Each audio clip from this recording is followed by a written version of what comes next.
وإلهكم إله واحد لا إله إلا هو الرحمن الرحيم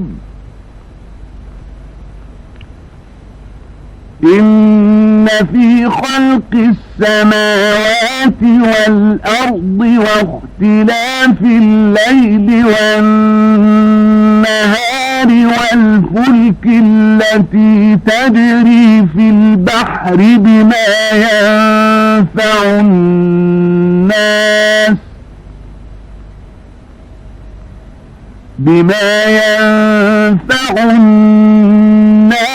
وما أنزل الله من السماء من ماء فأحيا به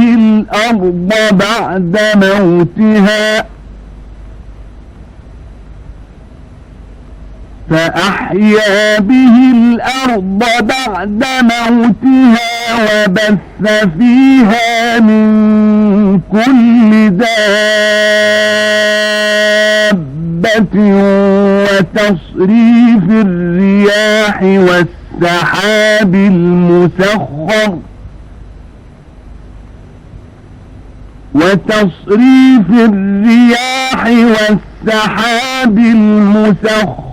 بين السماء والأرض لآيات لقوم يعقلون. மேலும் உங்கள் நாயன் ஒரே நாயன்தான், அவனை தவிர வேறு நாயன் இல்லை. அவன் அளவற்ற அருளாளன், நிகரற்ற அன்புடையோன். நிச்சயமாக வானங்களையும் பூமியையும் அல்லாஹ் படைத்திருப்பதிலும் இரவும் பகலும் மாறி மாறி வந்து கொண்டிருப்பதிலும் மனிதர்களுக்கு பயன் தருவதைக் கொண்டு கடலில் செல்லும் கப்பல்களிலும் வானத்திலிருந்து அல்லாஹ் தண்ணீரை இறக்கி அதன் மூலமாக பூமி இறந்தபின் அதை உயிர்ப்பிப்பதிலும் அதன் மூலம் எல்லாவிதமான பிராணிகளையும் பரவவிட்டிருப்பதிலும் காற்றுகளை மாறி மாறி வீசச் செய்வதிலும் வானத்திற்கும் பூமிக்கும் இடையே கட்டுப்பட்டிருக்கும் மேகங்களிலும் சிந்தித்து உணரும் மக்களுக்கு அல்லாஹ் உடைய வல்லமையையும் கருணையையும் எடுத்துக் காட்டும் சான்றுகள் உள்ளன. وَمِنَ النَّاسِ مَن يَتَّخِذُ مِن دُونِ اللَّهِ أَندَادًا يُحِبُّونَهُمْ كَحُبِّ اللَّهِ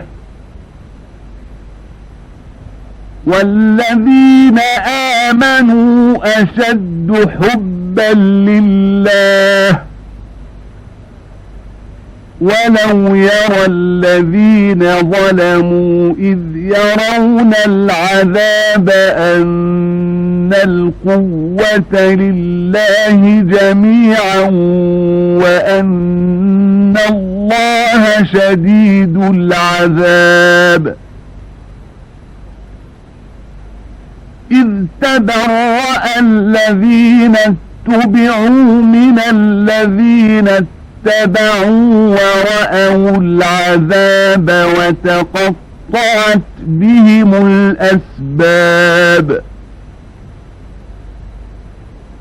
وَقَالَ الَّذِينَ اتَّبَعُوا لَوْ أَنَّ لَنَا كَرَّةً فَنَتَبَرَّأَ مِنْهُمْ كَمَا تَبَرَّؤُوا مِنَّا كَذَلِكَ يُرِيهِمُ اللَّهُ أَعْمَالَهُمْ حَسَرَاتٍ عَلَيْهِمْ وَمَا هُمْ بِخَارِجِينَ مِنَ النَّارِ. இப்படி இருந்தும் அல்லாஹ் அல்லாதவற்றை அவனுக்கு இணையாக வைத்துக் கொண்டு அவற்றை அல்லாஹ்வை நேசிப்பதற்கு ஒப்ப நேசிப்போரும் மனிதர்களில் இருக்கிறார்கள். ஆனால் நம்பிக்கை கொண்டவர்கள் அல்லாஹ்வை நேசிப்பதில் உறுதியான நிலையுள்ளவர்கள். இன்னும் இணை வைக்கும் அக்கிரமக்காரர்களுக்கு பார்க்க முடியுமானால் அல்லாஹ் தரவிருக்கும் வேதனை எப்படி இருக்கும் என்பதை கண்டுகொள்வார்கள். அனைத்து வல்லமையும் அல்லாஹுவுக்கே சொந்தமானது. நிச்சயமாக தண்டனை கொடுப்பதில் அல்லாஹ் மிகவும் கடுமையானவன் என்பதையும் கண்டுகொள்வார்கள். இத்தவறான வழியில் யாரை பின்பற்றினார்களோ அத்தலைவர்கள் தம்மை பின்பற்றியோரை கைவிட்டு விடுவார்கள். இன்னும் அவர்கள் வேதனையை காண்பார்கள். அவர்களிடையே இருந்த தொடர்புகள் யாவும் அறுபட்டுவிடும். அத்தலைவர்களை பின்பற்றியவர்கள் கூறுவார்கள், நமக்கு உலகில் வாழ இன்னொரு வாய்ப்பு கிடைக்குமானால் அத்தலைவர்கள் நம்மை கைவிட்டு விட்டதைப் போல நாமும் அவர்களை கைவிட்டு விடுவோம். இவ்வாறே அல்லாஹ் அவர்கள் செய்த செயல்கள் அவர்களுக்கு பெரும் துக்கம் அளிப்பனவாக எடுத்துக் காட்டுவான். அன்றியும் அவர்கள் நரக நெருப்பில் நின்றும் வெளியேறுகிறவர்களும் அல்லர். يا أيها الناس كلوا مما في الأرض حلالا طيبا ولا تتبعوا خطوات الشيطان إنه لكم عدو مبين إنما يأمركم بالسوء والفحشاء وأن تقولوا على الله ما لا تعلمون وإذا قيل لهم اتبعوا ما أنزل الله قالوا بل نتبع ما ألفينا عليه آباءنا أولو كان آباؤهم لا يعقلون شيئا ولا يهتدون ومثل الذين كفروا كمثل الذي ينعق بما لا يسمع إلا دعاء ونداء صم بكم عمي فهم لا يعقلون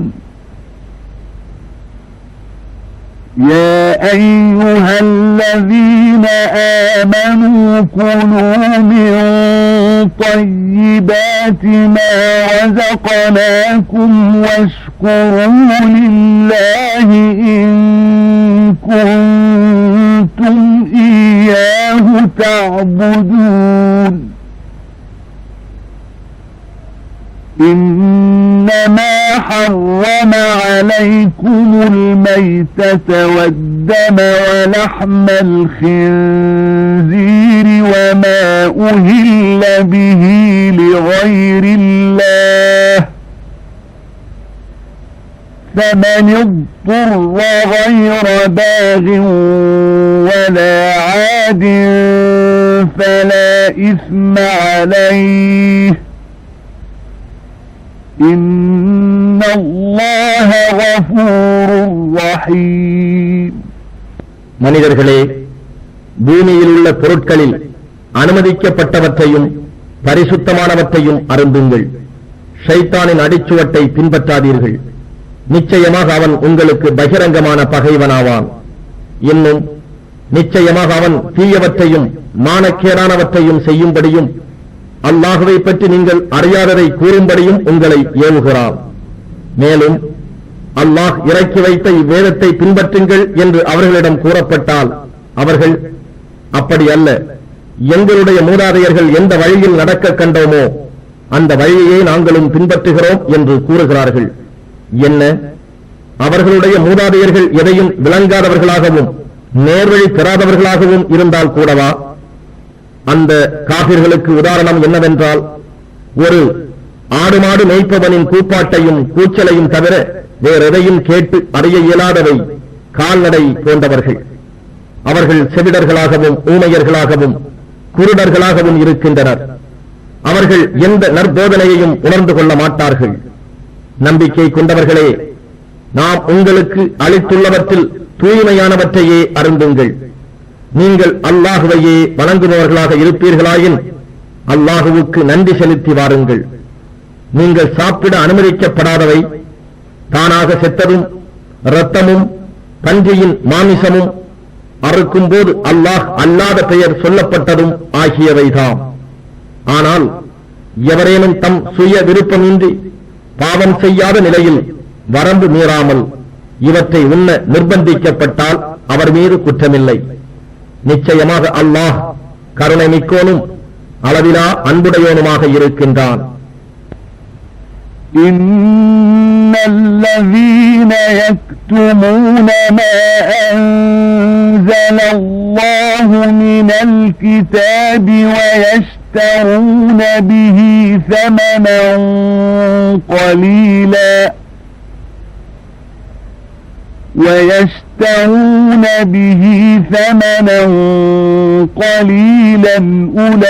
أولئك ما يأكلون في بطونهم إلا النار ولا يكلمهم الله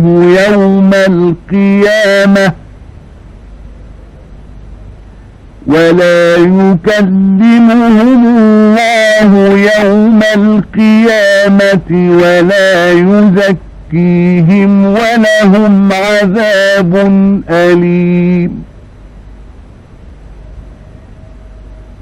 أولئك الذين اشتروا الضلالة بالهدى والعذاب بالمغفرة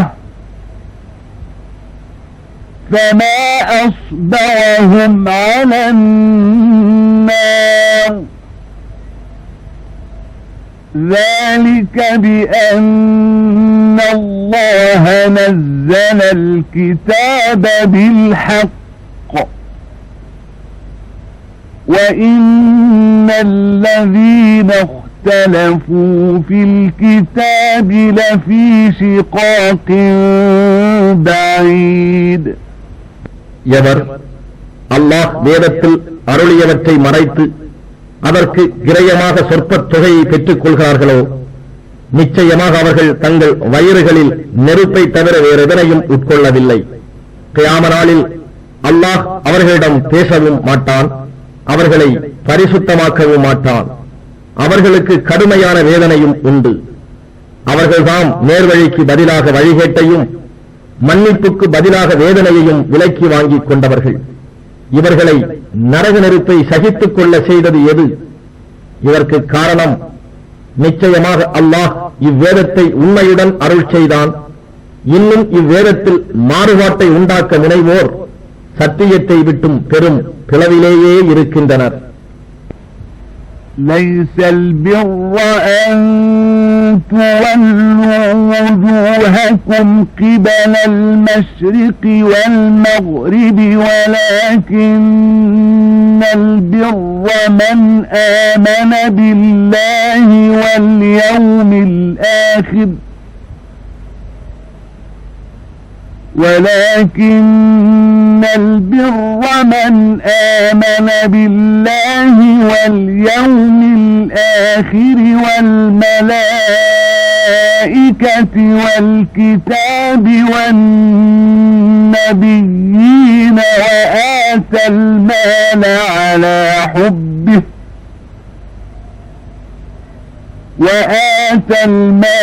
على حبه ذوي القربى واليتامى والمساكين وابن السبيل والسائلين وفي الرقاب وأقام الصلاة وآتى الزكاة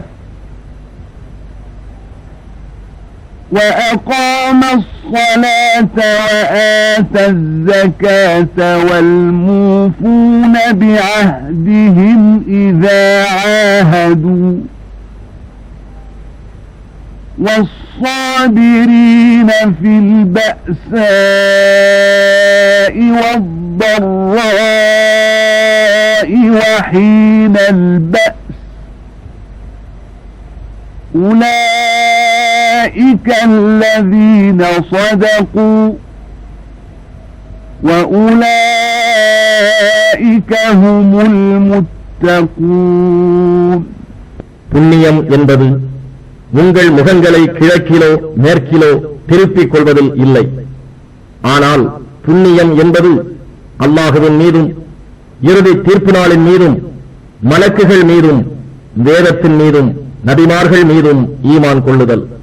தன் பொருளை இறைவன் மேலுள்ள நேசத்தின் காரணமாக பந்துக்களுக்கும் அனாதைகளுக்கும் மிஸ்கீன் ஏழைகளுக்கும் வழிப்போக்கர்களுக்கும் யாசிப்போருக்கும் அடிமைகள் கடனாளிகள் போன்றோரின் மீட்புக்காகவும் செலவு செய்தல். இன்னும் தொழுகையை ஒழுங்காக கடைபிடித்து முறையாக ஜகாத் கொடுத்து வருதல் இவையே புண்ணியமாகும். இன்னும் தாம் வாக்களித்தால் தம் வாக்குறுதிகளை நிறைவேற்றுவோரும் வறுமை இழப்பு போன்ற துன்பத்திலும் நோய் நொடிகள் போன்றவற்றின் கஷ்டத்திலும் யுத்த சமயத்திலும் உறுதியுடனும் பொறுமையுடனும் இருப்போரும் தான் நன்னறியாளர்கள். இன்னும் அவர்கள்தாம் பயபக்தி உடையவர்கள். يا أيها الذين آمنوا كتب عليكم القصاص في القتلى الحر بالحر والعبد بالعبد والأنثى بالأنثى فمن عفي له من أخيه شيء فاتباع بالمعروف وأداء إليه بإحسان ذلك تخفيف من ربكم ورحمة فمن اعتدى بعد ذلك فله عذاب أليم ولكم في القصاص حياة يا أولي الألباب لعلكم تتقون. كتب عليكم إذا حضر أحدكم الموت إن ترك خيرا الوصية للوالدين والأقربين بالمعروف حقا على المتقين. فمن بدله بعدما سمعه فإنما إثمه على الذين يبدلونه إن الله سميع عليم. فمن خاف من موص جنفا أو إثما فأصلح بينهم فلا إثم عليه إن الله غفور رحيم. ஈமான் கொண்டோரே, கொலைக்காக பழி தீர்ப்பது உங்கள் மீது விதிக்கப்பட்டுள்ளது. சுதந்திரமுடையவனுக்கு சுதந்திரமுடையவன், அடிமைக்கு அடிமை, பெண்ணுக்கு பெண். இருப்பினும் கொலையாளிக்கு கொலையுண்டவனின் சகோதர பாத்தியஸ்தர்களால் ஏதும் மன்னிக்கப்பட்டால் வழக்கமான முறையை பின்பற்றி இதற்காக நிர்ணயிக்கப்பெறும் நஷ்ட ஈட்டை கொலை செய்தவன் பெருந்தன்மையுடனும் நன்றி அறிதலுடனும் செலுத்திவிடல் வேண்டும். இது உங்கள் ரப்பிடம் இருந்து கிடைத்த சலுகையும் கிருபையும் ஆகும். ஆகவே இதன் பிறகு உங்களில் யார் வரம்பு மீறுகிறாரோ அவருக்கு கடுமையான வேதனை உண்டு. நல்லறிவாளர்களே, கொலைக்கு பழிதீர்க்கும் இவ்விதியின் மூலமாக உங்களுக்கு வாழ்வு உண்டு. இத்தகைய குற்றங்கள் பெருகாமல் நீங்கள் உங்களை தீமைகளில் நின்றும் காத்துக் கொள்ளலாம். உங்களில் எவருக்கு மரணம் நெருங்கிவிடுகிறதோ அவர் ஏதேனும் பொருள் விட்டுச் செல்பவராக இருப்பின் அவர் தம் பெற்றோருக்கும் பந்துக்களுக்கும் முறைப்படி வசியத் மரண சாசனம் செய்வது விதியாக்கப்பட்டிருக்கிறது. இதை நியாயமான முறையில் நிறைவேற்றுவது பயபக்தி உடையோர் மீது கடமையாகும். ஆனால் மரண சாசனத்தை கேட்ட பின்னர் எவரேனும் ஒருவர் அதை மாற்றினால் நிச்சயமாக அதன் பாவமெல்லாம் யார் அதை மாற்றுகிறார்களோ அவர்கள் மீதே சாரும். நிச்சயமாக அல்லாஹ் யாவற்றையும் கேட்பவனாகவும் அறிபவனாகவும் இருக்கின்றான். ஆனால் வசியத் செய்பவரிடம் பாரபட்சம் போன்ற தவறோ அல்லது மனமுரண்டான அநீதமோ இருப்பதை அஞ்சி ஒருவர் சம்பந்தப்பட்டவர்களிடையே சமாதானம் செய்து அந்த வசியத்தை சீர் செய்தால் அப்படி செய்பவர் மீது குற்றமில்லை. நிச்சயமாக அல்லாஹ் மன்னிப்பவனாகவும் நிகரற்ற அன்புடையவனுமாகவும் இருக்கின்றான். يا أيها الذين آمنوا كتب عليكم الصيام كما كتب على الذين من قبلكم لعلكم تتقون أياما معدودات فمن كان منكم مريضا أو على سفر فعدة من أيام أخر وعلى الذين يطيقونه فدية طعام مسكين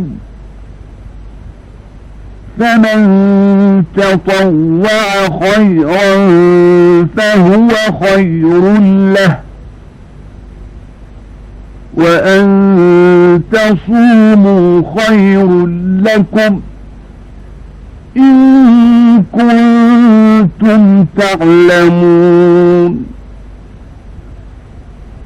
شهر رمضان الذي أنزل فيه القرآن هدى للناس وبينات من الهدى والفرقان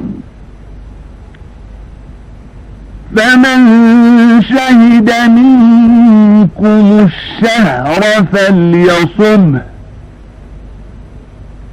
ومن كان مريضا أو على سفر فعدة من أيام أخر يريد الله بكم اليسر ولا يريد بكم العسر ولتكملوا العدة ولتكبروا الله على ما هداكم ولعلكم تشكرون وإذا سألك عبادي عني فإني قريب أجيب دعوة الداع إذا دعان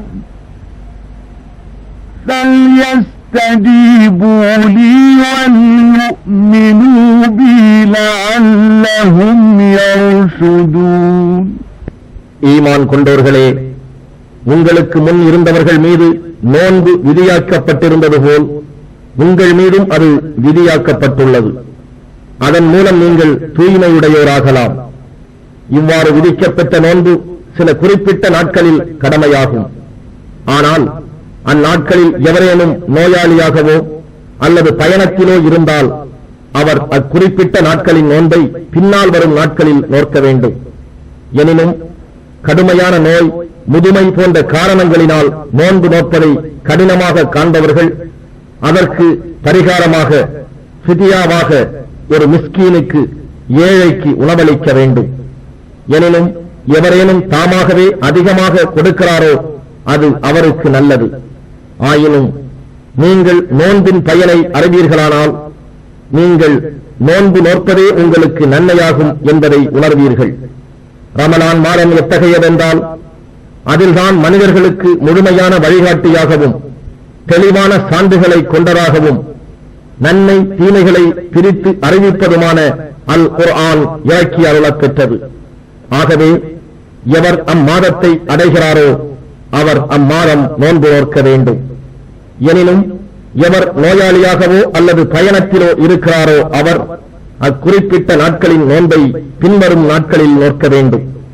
அல்லாஹ் உங்களுக்கு இலகுவானதை நாடுகிறானே தவிர உங்களுக்கு வருத்தமானதை அவன் நாடவில்லை. குறிப்பிட்ட நாட்கள் நோன்பில் விடுபட்டு போனதை பூர்த்தி செய்யவும் உங்களுக்கு நேர்வழி காட்டியதற்காக அல்லாஹுவின் மகத்துவத்தை நீங்கள் போற்றி நன்றி செலுத்துவதற்காகவுமே அல்லாஹ் இதன் மூலம் நாடுகிறான். நபியே, என் அடியார்கள் என்னை பற்றி உன்னிடம் கேட்டால் நிச்சயமாக நான் சமீபமாகவே இருக்கிறேன். பிரார்த்தனை செய்பவரின் பிரார்த்தனைக்கு அவர் பிரார்த்தித்தால் விடையளிக்கின்றேன். அவர்கள் என்னிடமே பிரார்த்தித்து கேட்கட்டும், அப்பொழுது அவர்கள் நேர்வழியை அடைவார்கள் என்று கூறுவீராக. أحل لكم ليلة الصيام الرفث إلى نسائكم هن لباس لكم وأنتم لباس لهن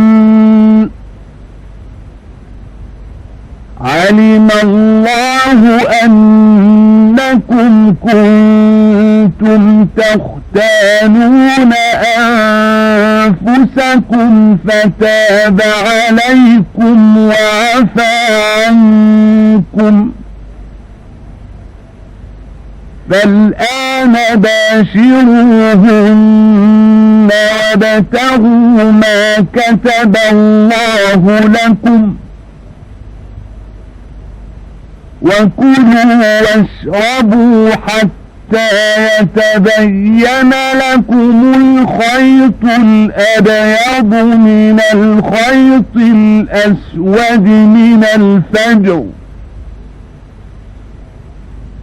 ثم أتموا الصيام إلى الليل ولا تباشروهن وأنتم عاكفون في المساجد تلك حدود الله فلا تقربوها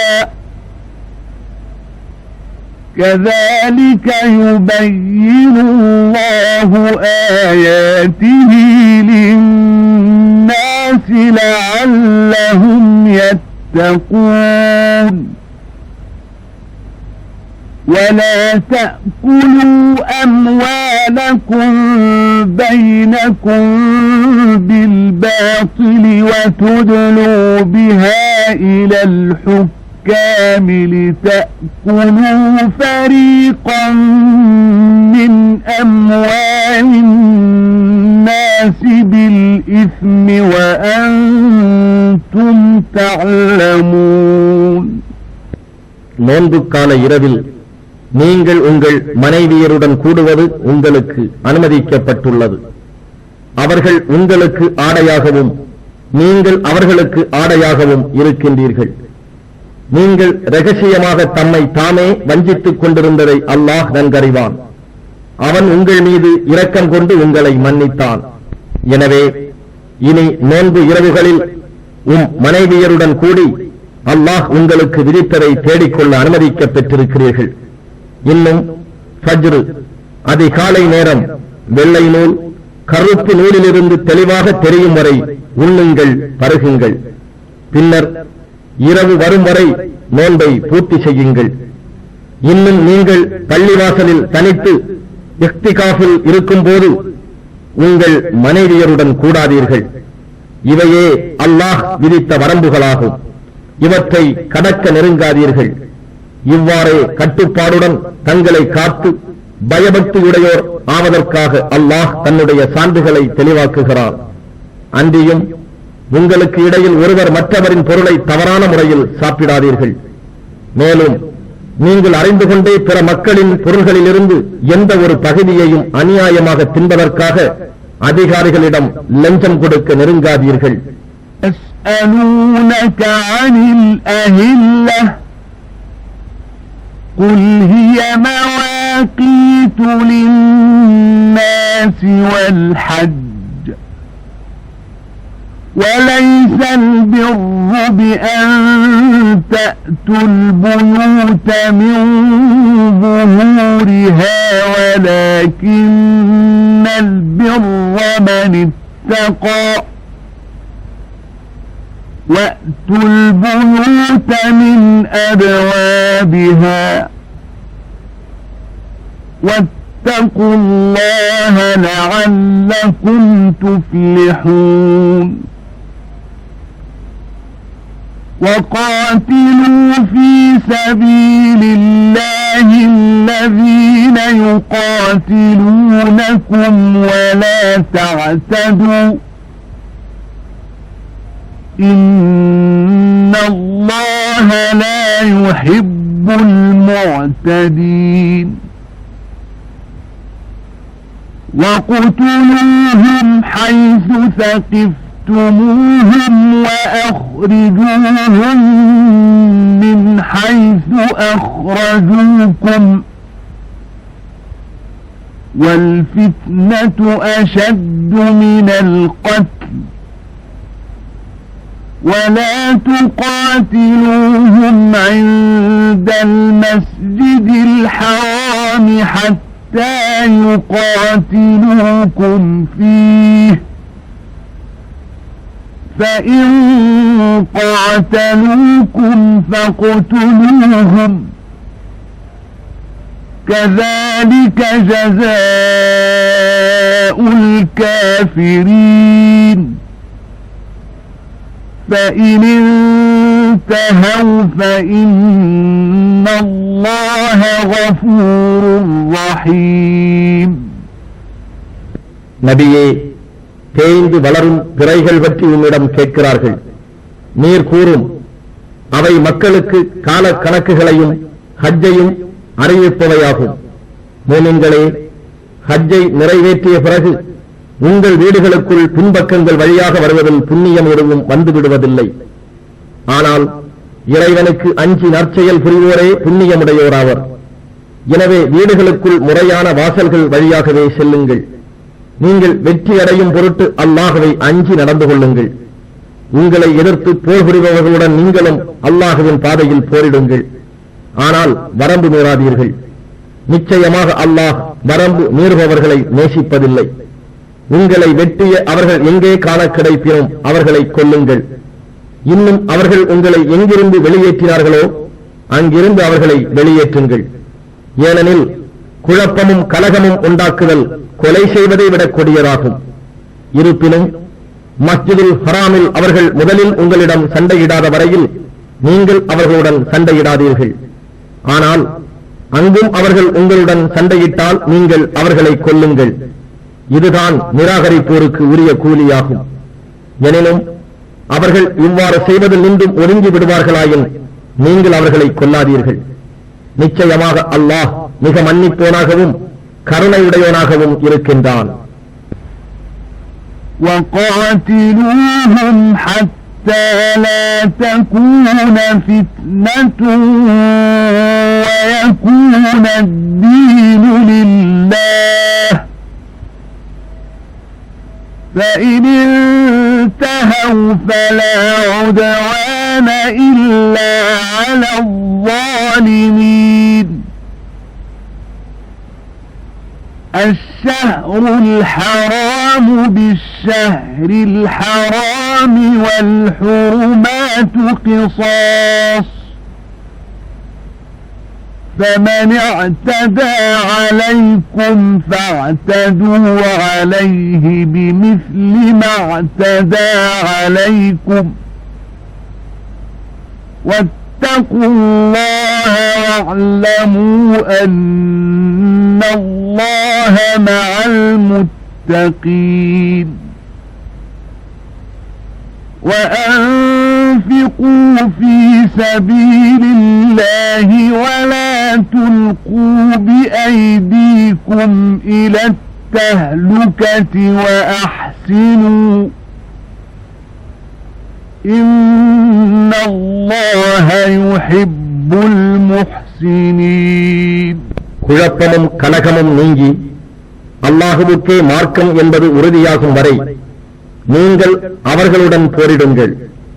ஆனால் அவர்கள் ஒதுங்கி விடுவார்களானால் அக்கிரமக்காரர்கள் தவிர வேறு எவருடனும் பகை கொண்டு போர் செய்தல் கூடாது. போர் செய்வது விலக்கப்பட்டுள்ள ரஜப், துல்காதா, துல்ஹஜ், முஹர்ரம் ஆகிய புனித மாதத்திற்கு புனித மாதமே ஈடாகும். இதே போன்று எல்லா புனித பொருட்களுக்கும் ஈடு உண்டு. ஆகவே எவனாவது அம்மாதத்தில் உங்களுக்கு எதிராக வரம்பு கடந்து நடந்தால் உங்கள் மேல் அவன் எவ்வளவு வரம்பு மீறியுள்ளானோ அதே அளவு நீங்கள் அவன் மேல் வரம்பு மீறுங்கள். அல்லாஹுவை பயந்து கொள்ளுங்கள்.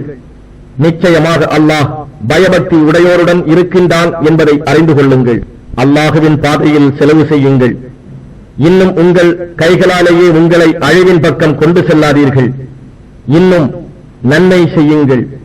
நிச்சயமாக அல்லாஹ் முஹ்சின்களை நன்மை செய்வோரை நேசிக்கின்றான். وَأَتِمُّوا الْحَجَّ وَالْعُمْرَةَ لِلَّهِ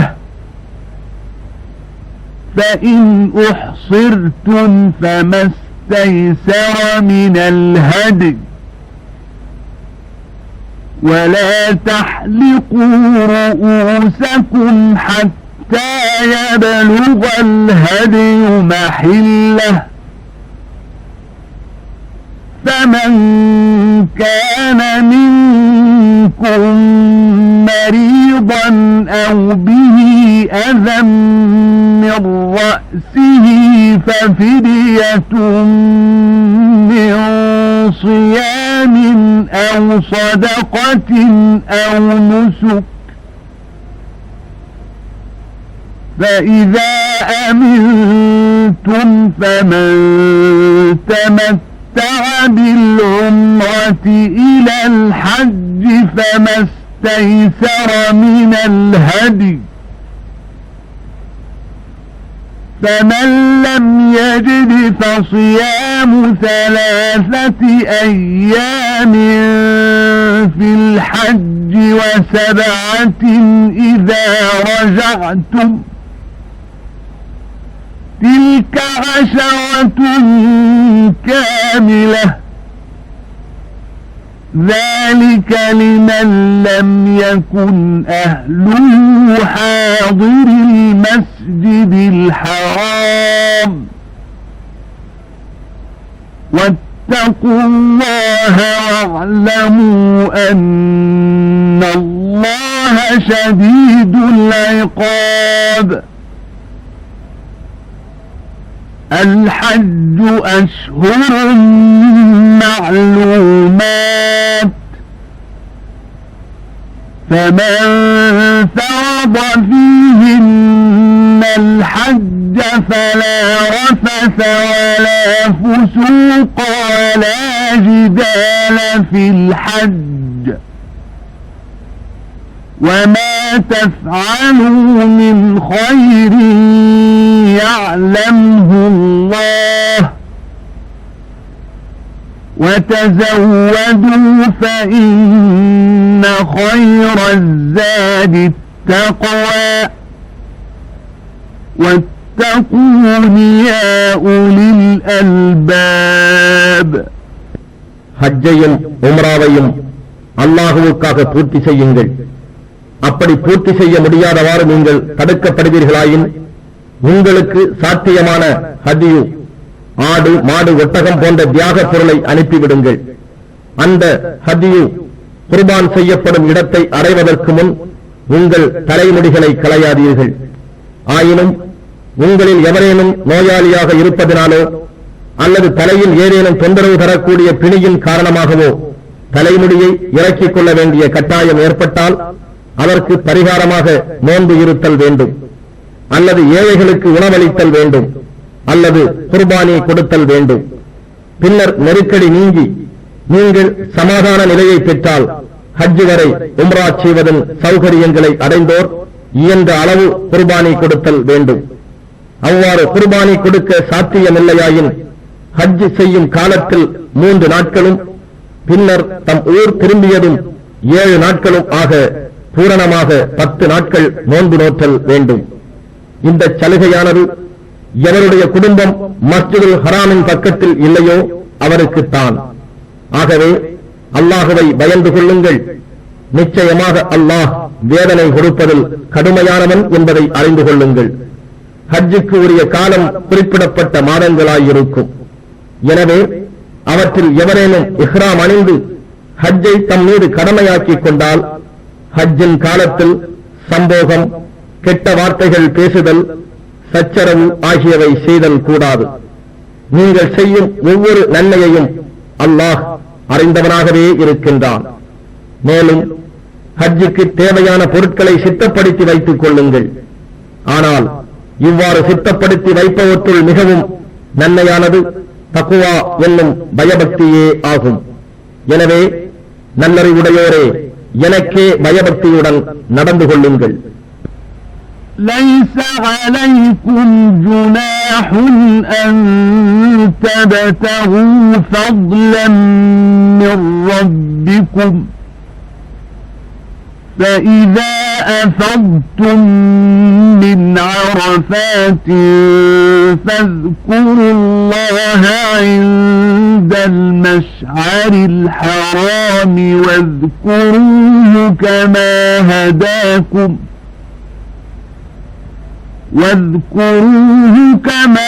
هداكم وإن كنتم من قبله لمن الضالين ثم أفيضوا من حيث أفاض الناس واستغفروا الله إن الله غفور رحيم فإذا قضيتم مناسككم فاذكروا الله كذكركم آباءكم أو أشد ذكرا فمن الناس من يقول ربنا آتنا في الدنيا وما له في الآخرة من خلاق ومنهم من يقول ربنا آتنا في الدنيا حسنة وفي الآخرة حسنة وقنا عذاب النار أولئك لهم نصيب مما كسبوا والله سريع الحساب واذكروا الله في أيام معدودات فمن تعجل في يومين فلا إثم عليه ومن تأخر فلا إثم عليه لمن اتقى واتقوا الله واعلموا أنكم إليه تحشرون ஹஜ்ஜின் போது உங்கள் ரப்புடைய அருளை நாடுதல், அதாவது வியாபாரம் போன்றவற்றின் மூலமாக நேர்மையான பயன்களை அடைதல் உங்கள் மீது குற்றமாகாது. பின்னர் அரபாத்திலிருந்து திரும்பும் போது மஷ்அருல் ஹராம் என்னும் தலத்தில் அல்லாஹுவை திக்ர் தியானம் செய்யுங்கள். இதற்கு முன் நீங்கள் வழி தவறியவர்களாக இருந்த போதிலும் அவன் உங்களுக்கு நேர்காட்டினானே, அதற்கு ஒப்ப அவனை திக்ர் செய்யுங்கள். பிறகு நீங்கள் மற்ற மனிதர்கள் திரும்புகின்ற முஸ்தலிஃபா என்னும் இடத்திலிருந்து நீங்களும் திரும்பிச் செல்லுங்கள். அங்கு, அதாவது மினாவில் அல்லாஹுவிடம் மன்னிப்பு கேளுங்கள். நிச்சயமாக அல்லாஹ் மிக்க மன்னிப்போனாகவும் மிக்க கருணை உடையோனாகவும் இருக்கின்றான். ஆகவே உங்களுடைய ஹஜ் கிரியைகளை முடித்ததும் நீங்கள் இதற்கு முன்னர் உங்கள் தந்தையரை நினைவு கூர்ந்து சிறப்பித்ததை போல் இன்னும் அழுத்தமாக அதிகமாக அல்லாஹுவை நினைவு கூர்ந்து திக்ரு செய்யுங்கள். மனிதர்களில் சிலர், இறைவா, இவ்வுலகிலேயே எல்லாவற்றையும் எங்களுக்கு தந்துவிடு என்று கூறுகிறார்கள். இத்தகையோருக்கு மறுமையில் யாதொரு நற்பாக்கியமும் இல்லை.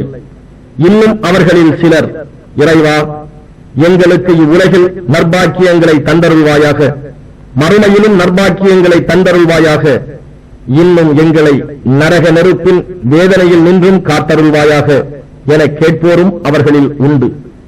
இவ்வாறு இம்மை மறுமை இரண்டிலும் நற்பேறுகளை கேட்கின்ற அவர்களுக்குத்தான் அவர்கள் சம்பாதித்த நற்பாக்கியங்கள் உண்டு. தவிர அல்லாஹ் கணக்கெடுப்பதில் மிக தீவிரமானவன்.